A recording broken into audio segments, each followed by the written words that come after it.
నేను ఆయన ఇవాళ స్పీచ్ నేను చదివిన చాలా బాగున్నది. అందరికీ అవకాశం ఇస్తాం. గతంలో కార్యకర్తలు ఏ విధంగా పనిచేసిండ్రు అనేది కూడా అందులో చెప్పారు. వారందరికీ కూడా సమానంగా కొత్త వాళ్ళను పాత వాళ్ళను కలపడానికి ప్రయత్నం చేయాలని మహేష్ కుమార్ గౌడ్ కోరుతున్నా. అదేవిధంగా ఇవాళ నేను పేపర్లో చూసినా టీవీలో చూసినా ఏఎన్ఐలో వచ్చింది. నరేంద్ర మోడీ ఏమంటున్నాడు తెలుసా?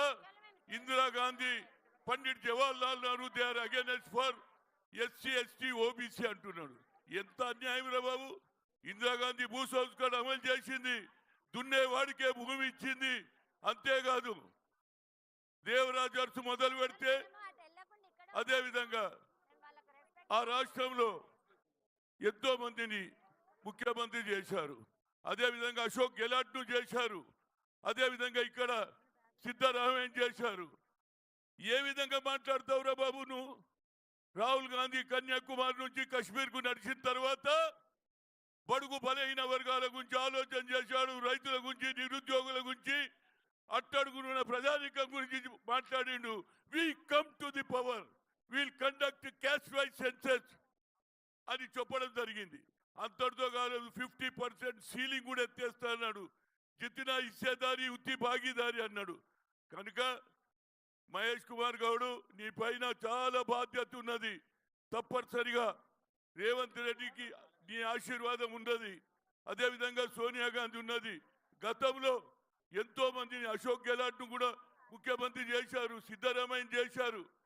మీ హిస్టరీ ఏందో చెప్పురా బాబు. ఇంత అబద్ధం చెప్తాడు. ఈ అబద్ధాలు చెప్పే ప్రధానమంత్రి నేను చూడలే. నేను 3 సార్లు కలిసిన యాజ్ ఓబీసీ ఎంపీస్ కన్వీనర్గా అడిగిన 84 మంది అడిగినాము. Please conduct caste wise census and you make it a separate ministry according to our population. 54% ఉన్నామన్నా, అది కూడా చెయ్యలే.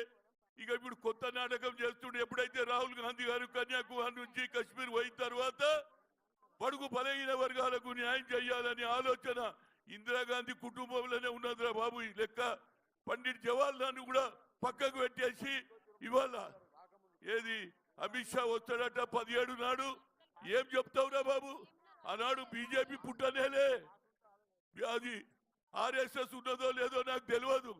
ఆనాడు కొట్లాడినటువంటి కమ్యూనిస్టులు, ఆ తర్వాత కొట్లాడినటువంటి జమలాపురం కేశవరావు, రామానంద తీర్థ, పివి నరసింహారావు నాగ్పూర్లో క్యాంపు పెట్టాడు. అదేవిధంగా ఇవాళ నేను 17 నాడు పోతున్నా. ముఖ్యమంత్రి కూడా లెటర్ రాసిన, ఉత్తమ్కు చెప్పిన, వెంకటరెడ్డికి చెప్పిన. ఎక్కడైతే మన్నాల గ్రామంలో నల్గొండ జిల్లాలో 1947లో వచ్చింది స్వాతంత్రం, కానీ 1 ఇయర్ దానిక జరగలే. అరాచకం జరిగింది. మన వాళ్ళను కొట్టి పంపించారు, చంపేశారు. అదేవిధంగా 1948లో అక్కడ ఉన్న వన్నాల గ్రామంలో 10 మంది విద్యార్థులు జెండా ఎక్కించిర్రా బాబు. వాళ్ళు ఎక్కించినని పోలీస్ తూటాలకు బలైనరు. 17 నాడు పోయాడా ఫౌండేషన్ వేస్తా, అక్కడ అమరవీరుల స్తూపం కట్టించి మా రేవంత్ రెడ్డి గారితో ఇనాగ్రేషన్ చేపిస్తా. ఇది మా ఆలోచన. మీరు ఎక్కడున్నారా బాబు? కనుక ఇవాళ సమయం ఆసన్నమైంది. అంచెలంచెలుగా వచ్చినాం. ఎన్ఎస్ఏ నుంచి వచ్చినాం, యూత్ కాంగ్రెస్కి వచ్చినాం. ఇవాళ నువ్వు పిసిసి ప్రెసిడెంట్. అదేవిధంగా కింది స్థాయిగా ఏ కార్యకర్త 30 ఏళ్ల నుంచి పనిచేస్తున్నాడో వాళ్ళకు సరి అయిన స్థానం ఇవ్వాలి. ఇవాళ కొత్త వాళ్ళకు మేము వ్యతిరేకం కాదు, కానీ పాత వాళ్ళకు కూడా న్యాయం జరగాలి. ఇద్దరిని కలపాలి. ప్రతి జిల్లాలో తగాదాలు ఉన్నాయి. అది నీ పైన గురుతరమైన బాధ్యత ఉంది. మంత్రులు కూడా దయచేసి తప్పనిసరిగా కార్యకర్తలు వస్తే, ఇవాళ ప్రభుత్వం వచ్చిన అందరూ ఆశలు ఉన్నారు. లోకల్గా ఇబ్బందులు పడుతున్నారు. వారికి ఏదైనా న్యాయమైన కోరిక ఉంటే వారు చేయాలి. ఇవాళ ఏది వచ్చినా పిసిసి ఆఫీస్లో నీకు రిప్రజెంటేషన్ చేస్తాం. ముఖ్యమంత్రి గారు బిజీ ఉంటారు కాబట్టి తప్పనిసరిగా వారికి న్యాయం చేయడానికి మీరు ప్రయత్నం చేయాలి. ఎందుకంటే ఇక్కడ బీజేపీ అదేవిధంగా ఆర్ఎస్ఎస్ వాళ్ళు అనవసరంగా తగాదాలు పెట్టేయాలని చూస్తున్నారు. తప్పనిసరిగా అటు బీజేపీ ఇటు బీఆర్ఎస్తో ఫైట్ చేసే కార్యకర్తలు జైళ్ల పాలైనరు. ముఖ్యమంత్రి గారు ఇప్పటి వరకు నా మీద కేసులున్నాయి, కార్యకర్తల మీద కేసులున్నాయి, కానీ ఇప్పటిదాకా విత్డ్రా చేస్తలేరు. విత్డ్రా చేస్తే కార్యకర్తల మనోభావాలు వేరు. అదే మన ప్రభుత్వం వచ్చి కూడా ఇంకా తిరుగుతూనే ఉన్నా. అంబేద్కర్ స్టాచ్యూ ఇవాళ కూడా ఏది గోషాబెల్ స్టేడియంలో పట్టుకున్నది. 5 ఏళ్ల నుంచి కేసులు నడుస్తున్నాయి.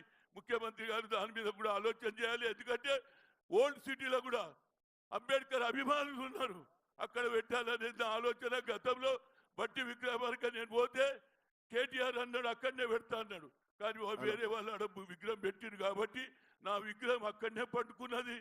I will request the AICC secretaries, Ambedkar still last 5 years in lockup. He should come out and put him in the old city statue, and even Asaduddin MIM in parliament he will say that Jai Bhim, Jai Bhim. He given 2 times as a mayor. That's why that also taken into consideration. And I will request, I hope నాకు కూడా అవకాశం ఉంటే నేనన్నా పెద్ద రాష్ట్రానికి ఉన్నా, మన ముగ్గురం బీసీలకు కొట్లాడితే మళ్ళీ ఎవడో దొరకపోతాడు అని నేను సపోర్ట్ చేసిందా లేదా? చేసిందా లేదా? అదేవిధంగా రేవంత్ రెడ్డి ఆశీర్వాదం తీసుకో పూర్తిగా, ఎందుకంటే ఆయన కొన్ని తెలివక జరుగుతున్నాయి. మాది కూడా అప్పుడప్పుడు ఇను న్యాయం జరుగుతుంది. నీకు వ్యతిరేకం కాదు. నేను రాజశేఖర్ రెడ్డిని కూడా ఏది పిసిసి ప్రెసిడెంట్ చేసిన, సత్యనారాయణ చేసిన, అదేవిధంగా ఇవాళ నాకు చాలా సంతోషం ఉంది. చాలా దూరం తర్వాత మళ్ళా ఒక బీసీ నాయకత్వం వచ్చింది. రాహుల్ గాంధీ అదే అంటున్నాడు, బీసీలకు సరి అయిన న్యాయం జరగాలి. మా వాళ్ళు మోర్ దాన్ 50% ఉన్నారు. మొన్న ఎన్నికల్లో కూడా మా అందరం వేసినాం రా ఓట్లు. 6 డిక్లరేషన్ అంబేద్కర్ ఆలోచనను ప్రతి ఒక్కరు ఓటు వేసిండు కాబట్టి ఇవాళ ఎంపీలు అయినరు, ఎమ్మెల్యే అయినరు, మినిస్టర్లు అవుతున్నారు. రేవంత్ రెడ్డి తప్పనిసరిగా రాహుల్ గాంధీ ఆలోచనను వీరు అసెంబ్లీలో బిల్లు పెట్టారు. బిల్లు పాస్ అయింది, 150 కోట్లు రిలీజ్ అయింది. కానీ ఇంతవరకు పని మొదలు పెట్టలేరు. దయచేసి రేవంత్ రెడ్డి గారు కులగానే మొదలు పెట్టి నీకు దండ పెడతారు. అన్ని పార్టీల అడుగుతున్నారు. అది చేస్తే రాహుల్ గాంధీ కూడా పార్లమెంట్లో మాట్లాడే అవకాశం ఉంటుందని కోరుతూ మరొకసారి మహేష్ కుమార్ గారు గాడ్ బ్లెస్ యూ, మంచిగా పనిచేసి పేరు తెచ్చుకోమని కోరుతున్నా. జై తెలంగాణ, జై రాజీవ్ గాంధీ, జై రాహుల్ గాంధీ, జై సోనియా గాంధీ. నమస్కారం. ఇప్పుడు పెద్దలు షబీర్ అలీ గారు మాట్లాడతారు. సభా అధ్యక్షులు